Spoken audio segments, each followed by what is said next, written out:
Hello guys. Hello.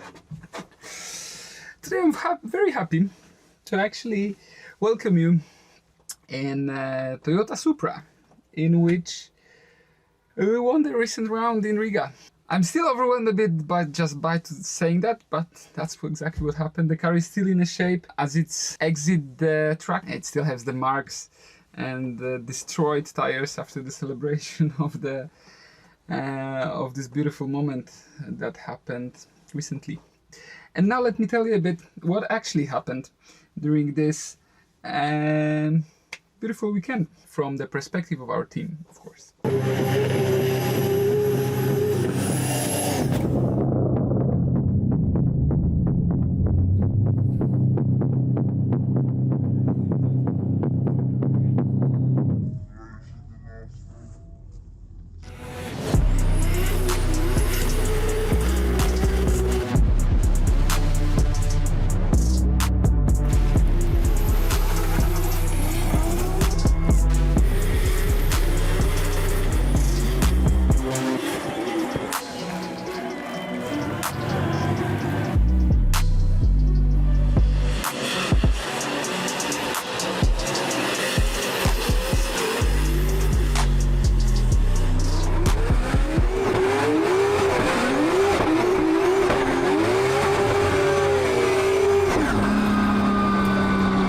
Everything started from Tuesday when we had a briefing and 2 hours of practice straight after. We started on the same setting as last year, and straight on they didn't work.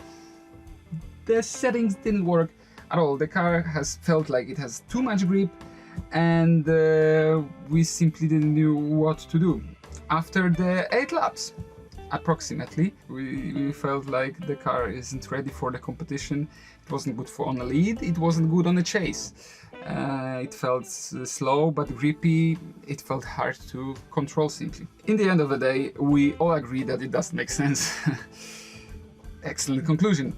So after that we went to make the Riga special photo, just the one next to the main grandstand.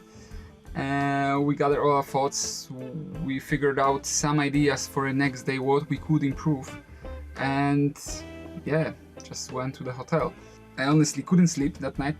I closed my eyes for maybe like 2 hours, anxious about what's gonna happen next day. So Friday started with the scheduled 2.5 hours of practice, that was separated to sessions, and straight after that qualifying runs. So with hopes for some better results, we started the first session. Unfortunately, during that one we managed to only slow down the car and nothing pretty much changed. It was still hard to get into all zones. I couldn't score anything higher than, I don't know, 85 points maybe, because either I was missing zones, either I wasn't fluent. So we started the next session without any solutions in our head, but finally, for like 2 runs before the qualification, we figured out to reduce the grip on the front end of the car, on the front wheels, and that gave us the needed solution. What we needed? We need a lot. But that gives us a needed handling balance of the car that helps us to connect all the zones and feel that the car is not struggling to do so. So knowing that the car is ready for a first run, I went to the start line, and when I get there I noticed dark clouds over the track gathering, just scaring us a bit that this might be the last run, that score might be valuable, because if it starts raining, it will be hard to actually achieve a better result. So without think in my head, I went for my run. I started the run, and everything was going quite well till the last corner, when I went into it a bit too fast. I didn't scrap the speed enough, and I bounced off the wall with my rim, and yeah, that was a correction and alignment correction also needed straight after that run. That wasn't the best way of completing the plan for this run, to stay safe and just score some nice points before it starts to rain. But overall we scored 91 points, which was a very good result, taking into account what we've been struggling with through the whole time on this track before qualification. So for the second run, my crew has to fix the change in the alignment caused by the wall tap, and we were ready for the second one. Weather stayed the same as during the first run, so the conditions were quite stable. So I felt really positive about it. I knew now that I need to make like a clean run, but also to have some fun, just to add some more of the flair to that run. So I initiated, and immediately I initiated with a too big angle. I snapped the car a bit too much, so I need to make the correction in the first corner. The rest of was fine, but the error on this particular place caused me to drop a few points. I ended up having 95 points and being on the third position after qualifying. So very happy about that, especially after, once repeat what I said, after all the struggles and sleepless night that I had before that. Yeah, we skipped the qualification showdown. If you don't know why, go to the episode, maybe we'll actually add it somewhere in the corner, and so you will learn why we are actually skipping that part of the competition. And simply we started to prepare for the main day. All of us started this day with a lot better mood. We had 1.5 hours of practice ahead of us, during which we know that we want to grip up the car a bit more and check how it behaves. It behaved really predictably, which was a great news. And without feeling, we've started preparation for the top 32 battle, in which I will be facing Andreas Vasiliauskas. We knew each other very well with Andreas since the Drift All-Stars times, so I knew that he is an experienced driver.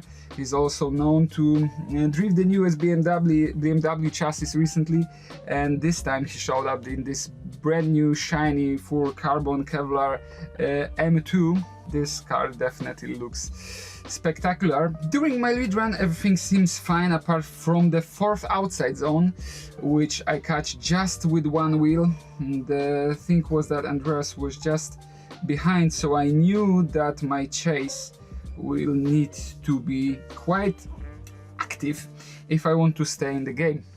What I mean is that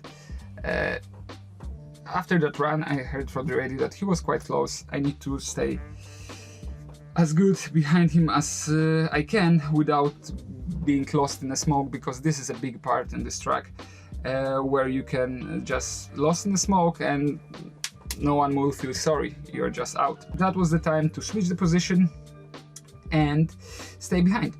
We initiate, and in the middle of the first zone I could see his front rims going in the wrong direction. I was just hoping that we will stay on the track, because if you can see only wheels turned in the bad direction and the smoke, there are a lot of, let's say, suspicious stuff going on in your head, and that's a bit me throw off my focus, and I dropped some of the proximity after that. And after that moment I tried to catch up, but in the end judges decided that my run was the one with less mistakes, and we could now after that prepare to top 16 and top 16 opening ceremony. Great congratulations to Andreas, I have to say. He's a great addition to the sport. Everybody wants to develop themselves and the whole discipline, the whole drifting as a sport, and I think building a new chassis and trying to adapt to them and learn how they behave is the best way to achieve those two things, which is the developing yourself and the discipline. So yeah, keep it up, Andreas, and hope to see you soon. After enjoying the sunny opening ceremony with my son Oleg, it was a time for a very tough one, which was the top 16 battle with Kevin Pessour. It was a tough one because not only Kevin is a great opponent that is also very close in the championship, and also because of the weather. If you notice, during that time everybody starts to either drop the zones, either fully getting out of the track and crashing. Actually, I was aware by Lucas that that may happen, but I wasn't aware as how bad it actually is, because you have to experience that. And immediately after the initiation, I was going off the track, so I need to try my best to stay inside. Then I transition. I try to be careful not to go too deep into the fourth outside zone where all the mistakes happen. And then I transition to the fifth outside zone and the sixth one where the error happened when I cannot decelerate enough. So I need to make this. I add the angle. It wasn't smooth at all, but I try to adapt to the last corner again. Maybe it wasn't like it wasn't smooth. It was just something that could be done better. That's the thing that I actually feel after watching the replay, and I managed to finish the run, but I definitely wasn't the happiest man after that, knowing how tricky the conditions are. So having in the back of my head that my lead run wasn't the best, I need to chase Kevin as well as I can. So we initiate into the first corner. Everything was fine. We transition. I know that I need to keep the proximity. I transition. We were in a stable position, both cars pretty much in the spot, and then suddenly there was a bump. At first I felt like it was simply my mistake. We went to the gravel, then we went back, but after that the whole run was just a mess, because both of us were just thrown out of focus. From my car, the debris starts to fall out, and it definitely destroyed my grip into the last corner. I cannot decelerate again chasing Kevin, and I felt like it might be my mistake, because everything happened so quickly. It was hard to analyze. Now, after watching it all again from my onboard, I would say that it wasn't only fault on my side that we went off the track. Watching the telemetry, I noticed that after the transition I am traveling with a stable speed, and suddenly there is a bump. So I wasn't accelerating. It has to be the other driver that changed the speed, and that would cause the collision to happen. Now I know that. I'm a bit, let's say, relieved after knowing that, since no one wants to advance just by the wrong call, because we even have a briefing before that situation that everybody can make mistakes, and judges are also people that sometimes makes mistakes. That's obvious, but you know, having that in the back of your head, you don't feel the best. You don't feel in the mood to fight even more, because you know that everybody will now simply try to crucify you what you are doing, even though it's not fully maybe your decision. But we try to get back into the zone. I speak with Lucas. Lucas tried to convince me with my dad that it wasn't my mistake. I need to focus now on the further battles. It wasn't easy. It really wasn't easy to stop thinking about what happened, and if it was a right call, even after what I heard from my spotter and my dad. But since I was still the part of the show, I need to try to make this show as good as possible, and that's simply what I had in my head back in the moment when I was about to chase in top 8 Jarko Jula in very beautiful left-hand drive JZX 100. And that car is actually very, very nice. So all the emotions actually is coming back to me thinking about that situation, when you need to focus on the battle but still having the situation of the previous battle in your head. But we need to focus, and that was the only good way to do it. Now for this run we also have another thing to think about, because we knew after fighting Kevin that we struggle with the grip, because the condition on the track changed, because probably of the direct sun on the rubbered track tarmac in Riga, and it occurs that when the really hot sun appears above the track, the grip is gone and you need to adapt. So we gripped up the car, and we hope that this is gonna be enough and that the car wouldn't be too gripped up now and that I will be able to complete the track in all of the zones. I have to say I was a bit careful during that run, not to go too deep into the zones, but the car was doing exactly what I was willing to do, so that was a great moment of relief.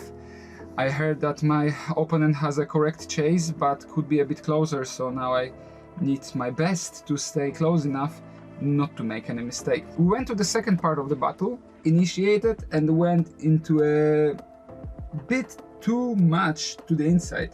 I managed to stay close, then after transition was close too, so knowing that my opponent doesn't have the best proximity on his chase, I stay a bit safer for the last corner, not to risk it too much. In the end, it occurred. It was a good decision, and we went to the top 4. And as I was about to be acknowledged, I will be battling Jack Shanahan, who was just after a great weekend in FD, and I know that he would love to keep the momentum. So I tried my best to focus. In this run I could be a bit deeper. I could be actually a bit deeper in zone 4 and outside zone 5, but that wasn't a big enough error to call it a mistake. It was just something to improve if I would like to do it again. So I know that Jack can improve in those places, so I need to stay a bit closer. And also I heard on the radio from Lucas that he will be changing directions really quickly. That means that his transitions were really snappy, and that I have to be really focused that whenever his car starts to move, I need to move with him, because it might be too late if I won't do so. And I have to say, knowing everything what Lucas told me, chasing Jack was one of these moments of full concentration that helped us win, you know, and it was a great moment. I wish Jack all the best on his fight now for third spot, and focus on my end and and on the reward, because what a reward was. I will be fighting in the final against James Dean in Riga. It's this sentence as it's on its own is actually one of the best what you can have, and without even thinking about the results or even wishing for anything. So we just pretty much said exactly that to each other, and yeah, went for a final battle. So during that battle I was first on my lead. I made a little mistake on the first corner by dropping the car a bit too much to the inside. It was just a slight mistake. The rest of the run was something that I could be very happy about. Maybe the last transition could be a bit better by being a bit more aggressive, but honestly I want to make it to the finish line without any hiccups. So I was happy that the run was completed. I was in all the zones, and I didn't even have to turn on the radio because I know already what to expect, that James was close, and now I need to chase him hard.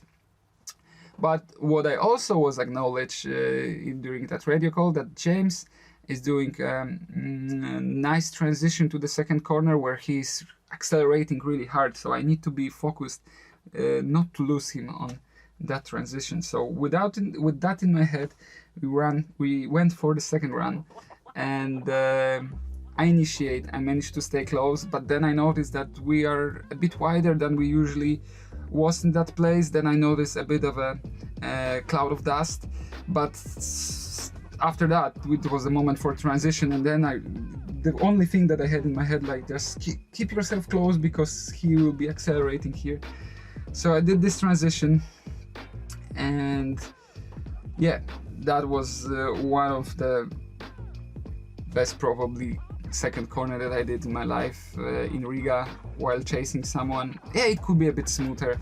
It was just some movements while staying behind James, but having the really nice proximity behind him is something that always put a smile on my face. So that was a great moment. Then after that transition I could be a bit probably closer to him, but yeah, I probably stayed a bit too long in this really great moment that I cherish a bit too much.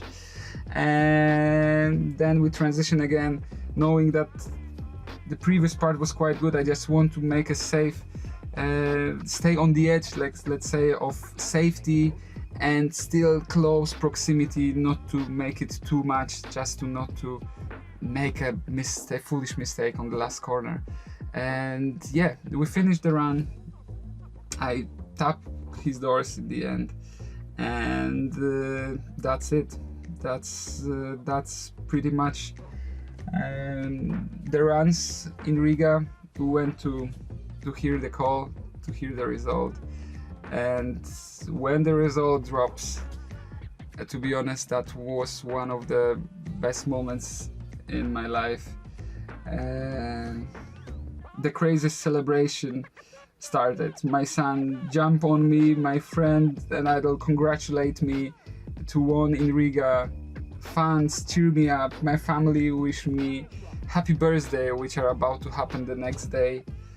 The moment honestly felt like it never ends, and it was definitely the one to fight for. So I have to say that this was definitely one of the best moments in my drifting career. Thank you.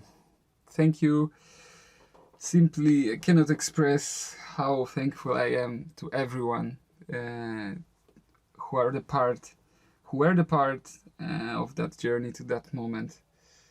You just make my life a dream, and I cannot express how thankful I am simply for that. Period. Thank you very much, guys, and see you in Germany. Take care.